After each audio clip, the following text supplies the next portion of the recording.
Salam sehat bagi kita semua. Kita akan melanjutkan materi kita, yaitu terbentuknya keseimbangan pasar. Nah, keseimbangan ini merupakan formalitas ya, ataupun elastisitas yang terjadi di pasar.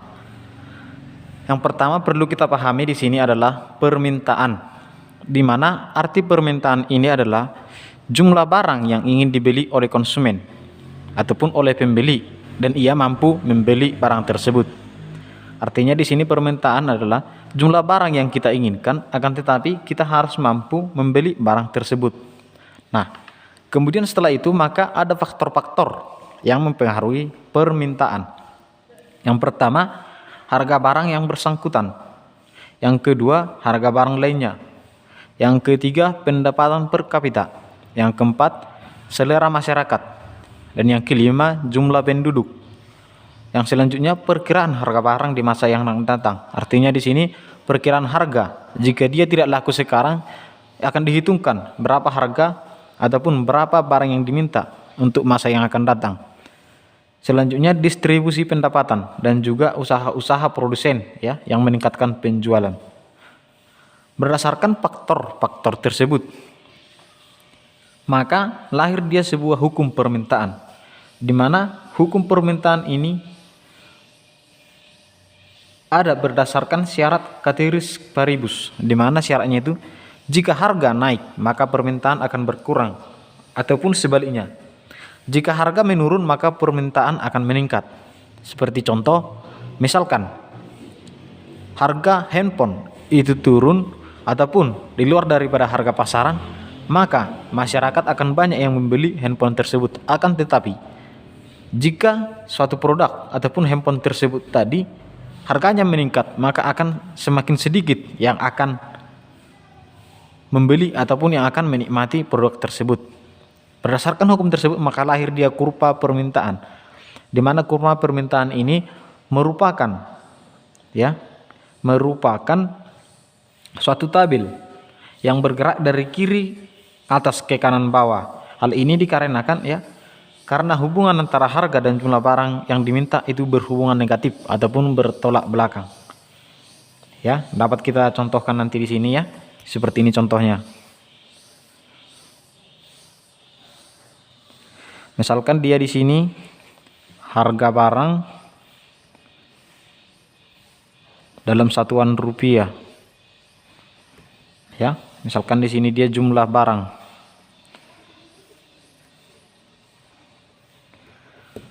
Nah, misalkan tabelnya di sini harga, di sini jumlah, ya.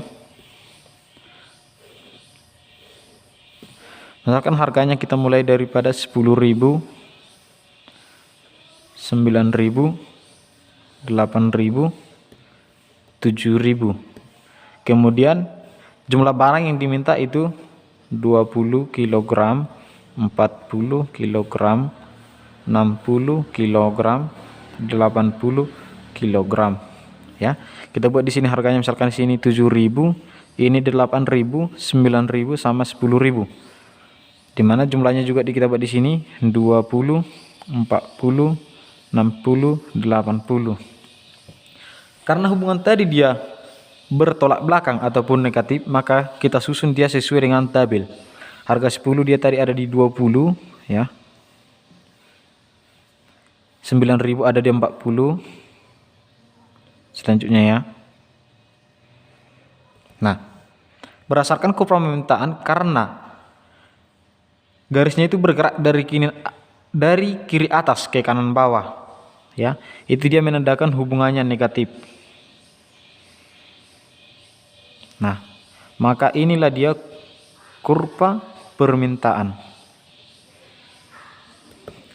Nah, selanjutnya setelah selesai di bidang kurva permintaan, maka dia ada fungsi permintaan, di mana fungsi permintaan ini P dikurang P1 sama dengan M dikali dengan Q dikurang Q1, di mana P itu harga barang, P1 itu harga barang mula-mula, Q jumlah barang yang diminta, Q1 jumlah barang yang diminta mula-mula, dan M itu adalah gradien ataupun kemiringan.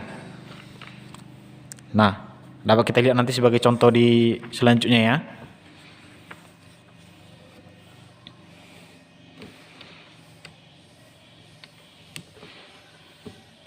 Nah, contohnya di sini.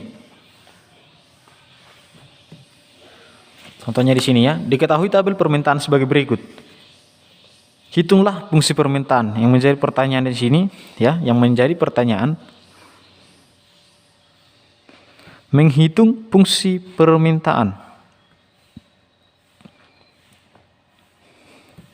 Nah, yang pertama perlu kita ketahui di sini ya, rumusnya tadi itu P dikurang P1 sama dengan M dikali dengan Q dikurang Q1.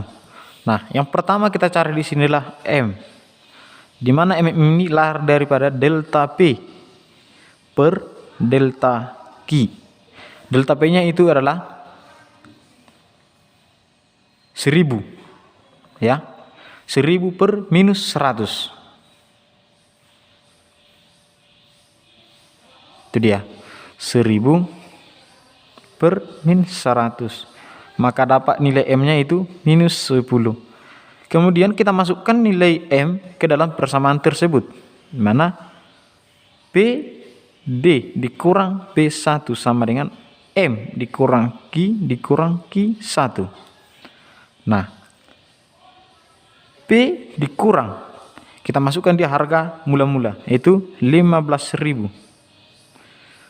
Sama dengan nilai M-nya masukkan minus 10 dikali dengan Q dikurang dengan Q1. Ya, jumlah barang yang mula-mula yang diminta pada harga 15.000 itu sekitar 100. Maka B dikurang 15.000 sama dengan minus 10 Q tambah 10.000. Ya. Kemudian maka dapat dia hasil P sama dengan minus 10 Q tambah dengan 16.000. 16.000 ini dapat daripada 15.000 dikurang ditambah dengan 10.000.